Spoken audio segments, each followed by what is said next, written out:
안녕하세요. 옛 이야기입니다. 오늘도 와주셔서 감사합니다. 옛 이야기 채널은 사연 읽어주는 남녀 채널에서 지금은 삭제되어 들을 수 없는 21년도에 소개해드린 사연 중 베스트 사연만 뽑아 다시 읽어드리는 채널입니다. 구독과 좋아요 부탁드리며 오늘의 사연 바로 시작하겠습니다. 안녕하세요. 저는 호주에서 살고 있는 평범한 50대 주부입니다. 제 인생에서 이민은 단 한 번도 생각해 본 적이 없는 일이었는데 20년 전 제가 이렇게 이민 오게 된 사연을 보내봅니다. 저는 35의 늦은 나이에 지금의 남편과 결혼을 했어요. 남편과 저는 만나면 인사 정도만 하는 대학교 선후배 관계였는데 졸업 후 같은 회사에 취직하게 되면서 직장 동료로 친해지게 되었죠. 그렇게 1년 정도 사내 연애를 하고 결혼을 하게 되었어요. 남편에게는 홀어머니 한 분이 계셨고 남편은 장남의 책임감인지 타고난 효심인지 결혼 후 어머니를 모시고 살고 싶어 했어요. 일찍 남편을 잃고 자식 키우시느라 고생하셨던 분을 혼자 두기에 저도 마음이 편하지 않아서 흔쾌히 그렇게 하자고 했어요. 그렇게 시어머니를 모시고 저와 결혼 생활이 시작되었습니다.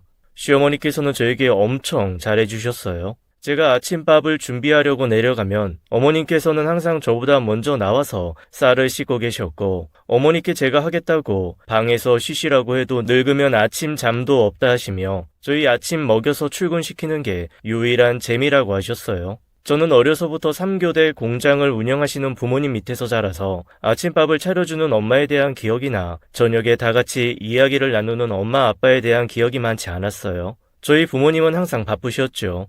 일어나면 부모님은 이미 출근하고 안 계셨고 저는 냉장고를 열어 우유 하나를 챙겨 학교를 가곤 했었어요. 그런데 결혼을 하고 시어머니께서 아침을 챙겨주시는 모습에 저희 친정 엄마에게도 느껴보지 못했던 따뜻함을 느낄 수 있었습니다. 결혼 전 시어머님을 모시고 산다고 했을 때 주위에 많은 사람들이 말도 안 돼. 무슨 시어머님이랑 같이 살아. 생각만 해도 불편하다 얘.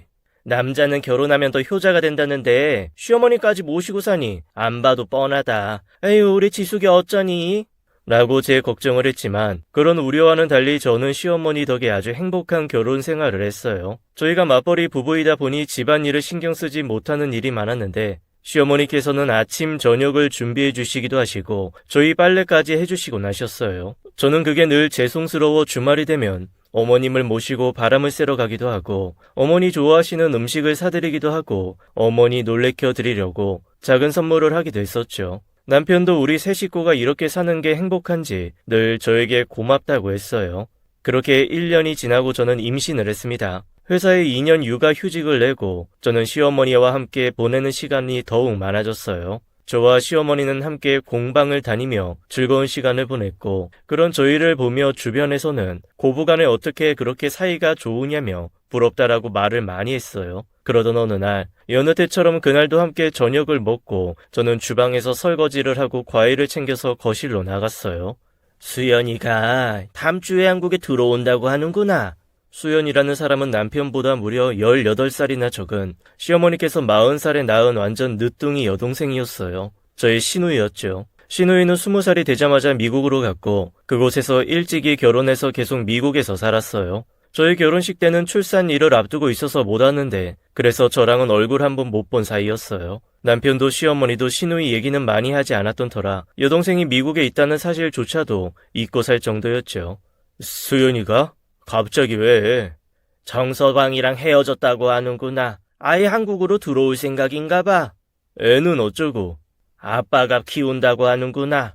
시누이한테는 아들이 하나 있었는데 이혼하고 아이 양육권은 주고 본인만 한국에 들어온다는 얘기였죠. 당분간 지낼 곳이 없어. 한동안 우리 집에 좀 있어야 할 것 같은데 이 새아가 불편해서 어쩌냐.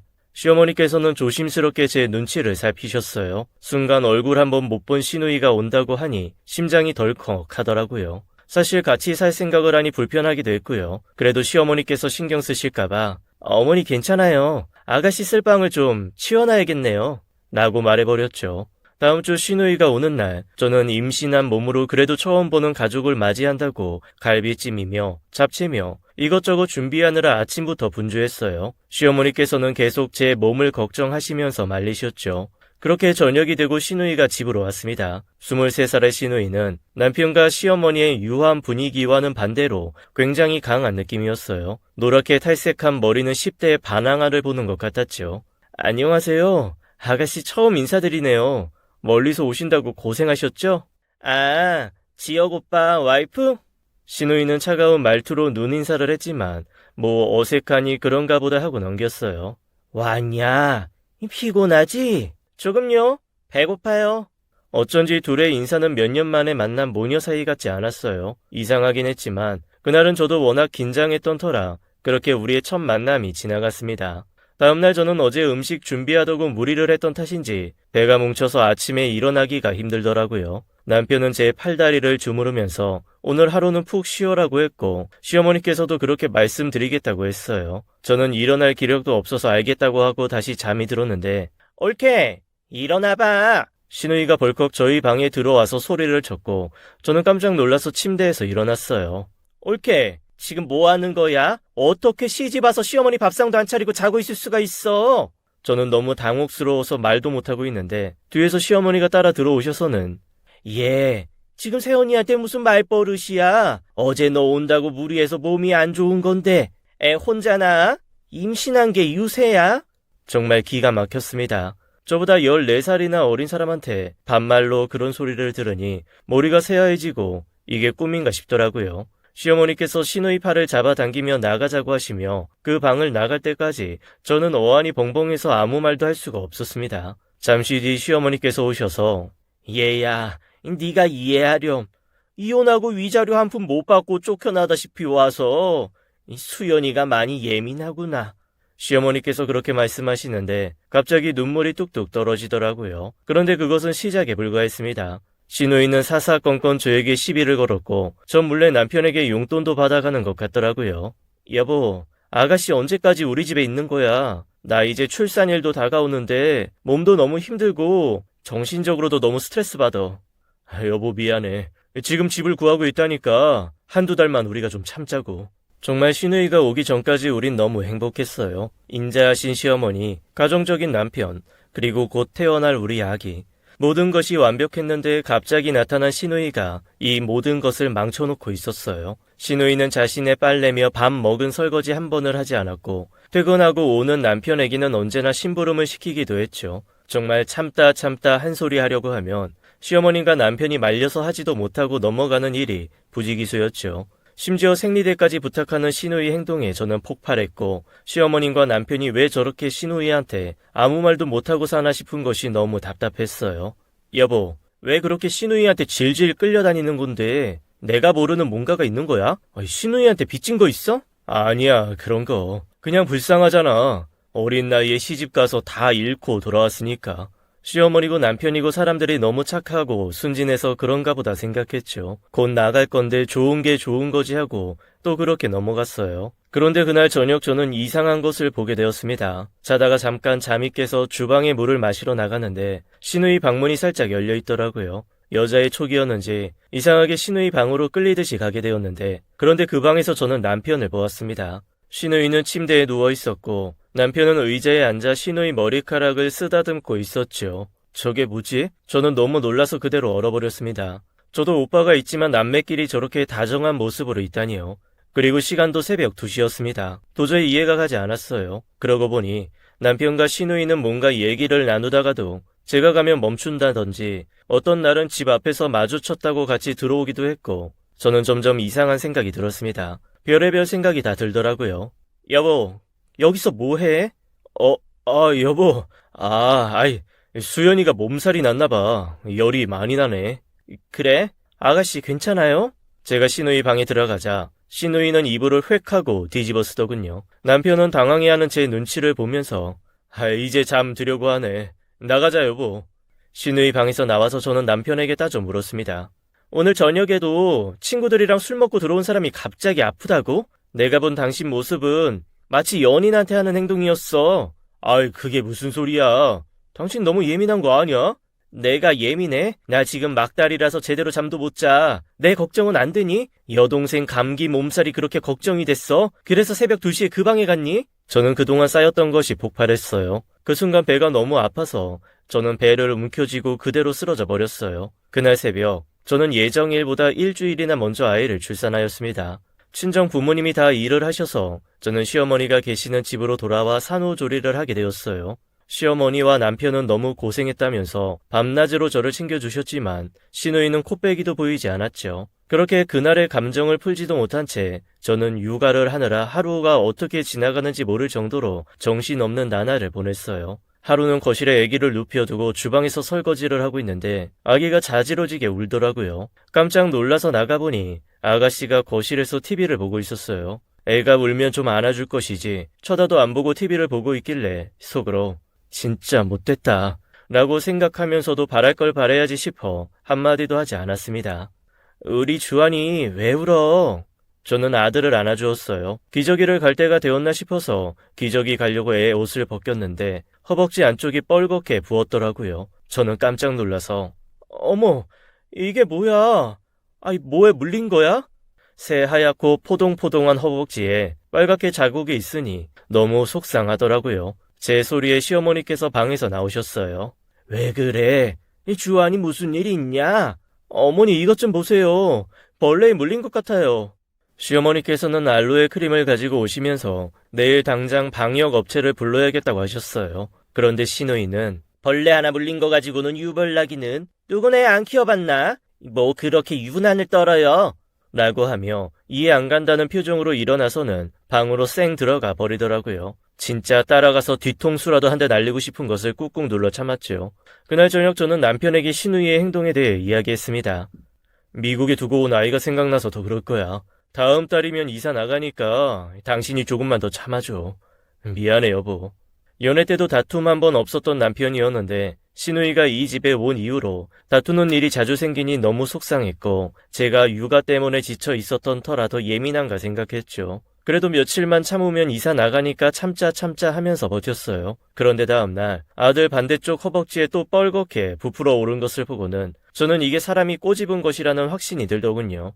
시누이가 의심스러웠지만 차마 그건 말할 수 없어서 그 다음부터는 아들을 절대로 혼자 두지 않고 제가 주방에 있을 때도 아기 흔들 의자에 눕혀서 항상 제 옆에 두었어요. 그리고 다음날 저는 남편의 적금 만기가 될 때가 되어서 은행에 갔는데 이미 남편이 적금을 탔다고 하더라고요. 제가 이상해서 남편에게 물으니 당황해하면서 대답을 못하는 거였어요. 아니, 어디에 썼으면 썼다고 하면 되지. 왜 말을 못해?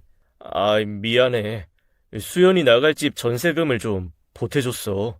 참 어이가 없어서. 그 돈은 우리 아들 주환이를 위해서 쓰자고 결혼할 때부터 넣은 적금이었는데 시누이 이사할 집 비용으로 다 썼다니 그것도 저와 한마디 의논도 없이요. 정말 황당했습니다. 풀리지 않았던 감정이 있는 상태라서 더더욱 화가 났죠. 그래도 시누이가 이사를 나간다는 그 생각 하나로 미련하니만큼 그것도 참고 넘어갔습니다. 그런데 며칠 후 사건이 터졌습니다. 제가 육아휴직하는 동안 회사에 구조조정이 있어서 저를 대신해서 일하는 후임이 바뀌었고 저는 인수인계차 며칠 회사 일을 봐줘야 하는 상황이 생겼어요. 그래서 시어머니께 아기를 맡기고 회사를 다녀오곤 했는데 그날은 마침 시어머니께서 친구분들 모임이 있으셔서 집에 안 계셨어요. 하는 수 없이 시누이에게 아기를 잠시 봐달라고 하고 집을 나왔어요. 시누이한테 아기를 맡기는 게 영 내키지 않았던 터라 회사 일을 보면서도 저는 계속 불안했죠. 계속 시계를 보고 있으니 회사 선배가 마무리는 자기가 하겠다고 얼른 집에 가보라고 하더군요. 그런데 집에 돌아오니 시누이와 아기가 없는 겁니다. 온 집안을 다 뒤졌는데도 아무데도 없기에 놀라서 시누이에게 전화를 걸었어요. 전화를 받지 않더군요. 너무 답답하고 무슨 일이 일어난 건 아닌가 안절부절하며 남편에게 전화를 걸었어요. 여보, 아가씨한테 주환이 잠깐 맡겨두고 일 봐주고 지금 집에 왔는데 집에 아무도 없어. 아가씨는 전화도 안 받아. 앞에 놀이터라도 간 거 아니야? 이제 100일 된 애를 어딜 데리고 나간다는 거야? 저는 너무 걱정이 되어 남편에게도 소리를 질렀고 그때 마침 시어머니께서 들어오셨습니다. 시어머니께 자초지정을 말씀드렸더니 시어머니께서 밖에 나가서 찾아보자고 하셨어요. 놀이터며 동네 슈퍼며 다 찾아다녀도 시누이와 아기는 보이지 않았고 그때 문득 한 가지 생각이 머리를 스쳐 지나갔습니다. 오늘도 거기서 만나? 오늘은 잘 좀 하자. 시누이는 요즘 어떤 게임에 빠져 살았는데 낮이고 밤이고 PC방에 가서 친구들과 게임을 하더라고요. 게임을 한다고 밤을 새고 들어오는 날도 많았죠. 불현듯 그게 생각나서 저는 동네 PC방을 뒤지기 시작했습니다. 그리고 한 지하 PC방 구석에서 친구 3명과 게임을 하고 있는 시누이를 발견했습니다. 주변을 둘러보니 시누이 뒷자리에 아들 주환이 유모차가 보이더군요. PC방 안은 담배 연기들로 가득했고 온갖 욕설들이 난무했습니다. 저는 순간 이성을 잃었어요. 눈이 돌아버린 거죠. 너무 화가 나서 미친 듯이 달려가 신우이의 머리끄댕이를 잡았습니다. 깜짝 놀란 신우이가 저를 보더라고요. 이거 왜 이래? 이거 안 놔? 소리 지르더군요. 야, 너 지금 여기에 주한이를 데리고 온 거야? 제정신이야? 어? 저는 당장이라도 때릴 기세로 노려보며 소리를 질렀어요. 야, 이거 안 놔? 실컷 애새끼 봐줬더니 놔 이거! 정말 답이 없는 여자였어요. 주변의 시누이 친구들이 저를 말렸고 그때 주한이가 우는 바람에 저는 정신을 차리고 주한이를 안고 그곳을 나왔습니다.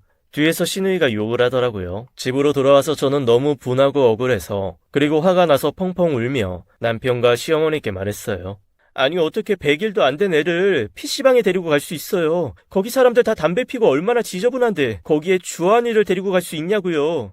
정말 너무 속상해서 눈물이 계속 나왔어요. 시어머니께서는 어쩔 줄 몰라 하시며 연신 미안하다고 했고 남편은 시누이가 집에 들어오면 따끔하게 뭐라고 하겠다고 했죠. 이게 따끔하게 뭐라고 해서 될 일이야? 정말 상식 밖이야. 그때 시누이가 씩씩거리며 들어왔습니다. 야, 너 정신 나갔어? 감히 나를 때려? 시누이는 현관문을 쾅 닫으며 금방이라도 저를 때릴 기세로 신발도 벗지 않고 집 안을 들어오더군요. 내가 언제 아가씨 때렸어요? 말은 바로 해요. 이게 어디서 거짓말이야. 나 때렸잖아. 내 머리끄댕이 잡았잖아. 어찌나 크게 소리를 질렀던지 자고 있던 주한이가 깨서 울었어요. 저는 순간 또 눈이 돌아갔습니다. 진짜 애가 놀라서 우는데 참을 수가 없더라고요. 어머니 죄송해요. 저 도저히 못 참겠네요. 저 진짜 아가씨가 이 집에 온 후로 다 참았어요. 제가 어디까지 참아야 해요? 아이 수연아, 너 정말 왜 이래? 도대체 왜 이렇게 속을 썩이는 거야? 시어머니께서는 바닥에 털썩 주저앉아서 우셨어요. 황수연, 너 지금 이게 뭐 하는 짓이야? 저도 남편이 그렇게 무섭게 소리 지르는 건 처음 봤어요. 그런데 잠시 후 신우의 입에서 나온 충격적인 이야기에 저는 그만 경악을 금치 못했습니다. 왜? 누가 날 이렇게 만들었는데 나는 왜 이렇게 살아야 되는데? 저는 신우이가 무슨 말을 하는 건가 싶어서 어이가 없다는 듯 지켜보고 있었어요. 이봐요. 내가 당신 남편 딸인 건 몰랐죠? 당신 남편이 18살 때 낳은 사람이 바로 나라고! 아이 수연아! 너무 충격이었어요. 신우이가 남편의 딸이라니. 이게 도대체 무슨 말인가 싶어서 한동안 저는 아무 말도 못하고 있었어요. 당신 남편이 고등학생 때 사고 쳐서 낳은 딸이 나라고. 그 사실 숨기려고 나를 당신 시어머니 딸이라고 한 거야. 놀랍지? 나도 모르고 살았어. 19살 때 내가 그 사실을 알고 얼마나 충격을 받았는 줄 알아? 하늘이 무너지는 줄 알았습니다. 저는 다리에 힘이 풀려 자리에 주저앉았어요. 신우이는 18살 때 남편이 사고 쳐서 낳은 딸이었어요.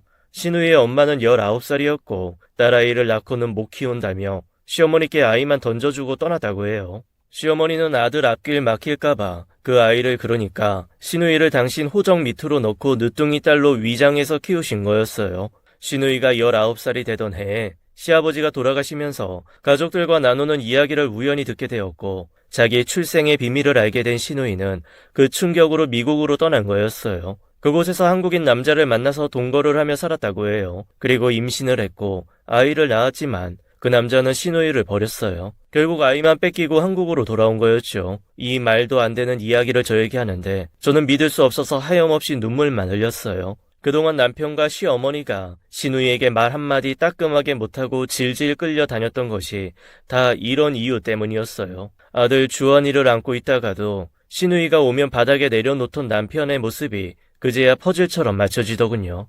왜 나는 아빠도 엄마도 없이 혼자여야 돼? 내가 태어난 게 내 잘못이야? 왜 나는 이렇게 숨어서 살아야 돼?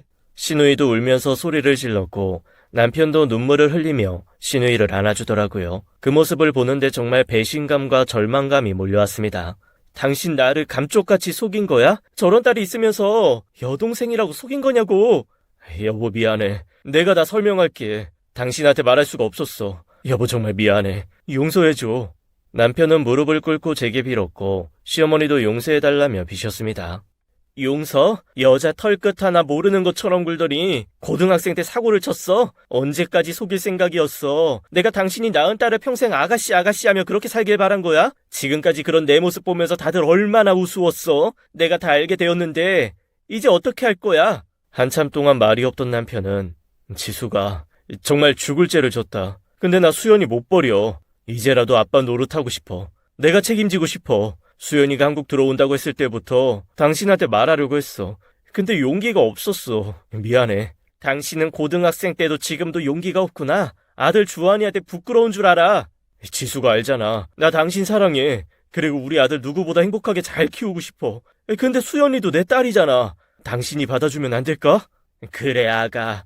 우리가 잘못한 거 안다. 그런데 저 아이도 핏줄인데 어쩌겠냐. 네가 받아주면 안 되겠니?